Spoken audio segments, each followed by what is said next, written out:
Today, we come to step 8 of the 12 steps, made a list of all persons we had harmed and became willing to make amends to them all. This is a step of courage and honesty. It's where recovery begins to move outward.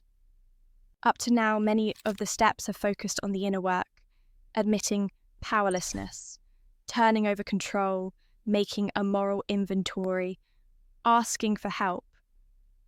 But here, in step 8, the work begins to ripple into our relationships.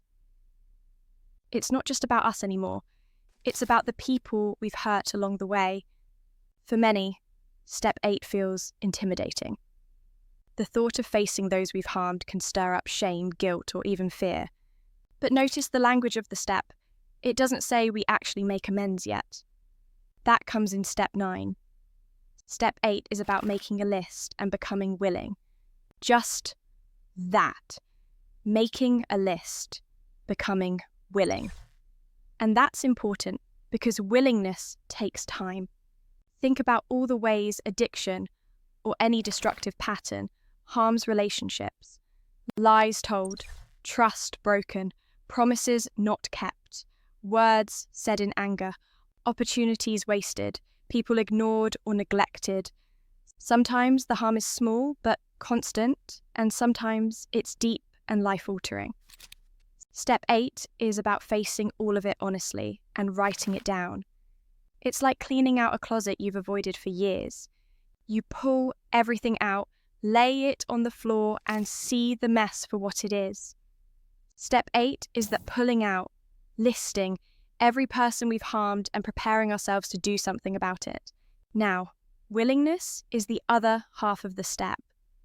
Because writing a name down on paper is one thing, being willing to make amends is another. There may be people on your list you'd rather forget. There may be wounds too painful to revisit. There may be fear of rejection, fear of anger, fear of consequences. That's why willingness is emphasized. This step is not about forcing amends before you're ready. It's about preparing your heart. Picture standing at the edge of a river. On the other side is reconciliation, healing, peace.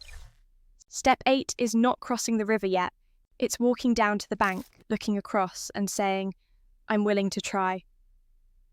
That willingness is what opens the door for step 9. There's something freeing about even this step though, because as we write out those names, as we see the truth of our actions, we also begin to imagine something new, a future where broken relationships can be repaired, a future where forgiveness is possible, a future where we no longer run from the past, but face it with honesty and courage.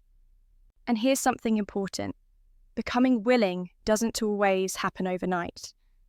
Sometimes we have to pray for willingness. Sometimes we need to sit with a name for a while before our hearts soften, and that's okay. Step 8 is not about rushing. It's about being honest with where you are and opening yourself up to change. Let's pause for a moment here. Take a deep breath. Think of the people you've harmed, maybe a family member, a friend, a co-worker, maybe someone you disappointed or someone you hurt deeply. Write their names down. Don't judge yourself. Don't edit. Just write. That's step 8, beginning to work in you. One person who walked through this step said they felt more fear writing out their list than almost any other part of the program. But as they wrote, they noticed something surprising. It wasn't just guilt they felt. It was also hope. Because for the first time, they weren't hiding from the damage. They were preparing to make it right. That's the gift of step 8. It transforms guilt into action, shame into courage, and regret into hope. When you finish your list, you may not feel ready to act on all of it. That's okay. The step doesn't demand perfection. It asks for willingness. Willingness is the seed. Step 9 is where the growth takes place.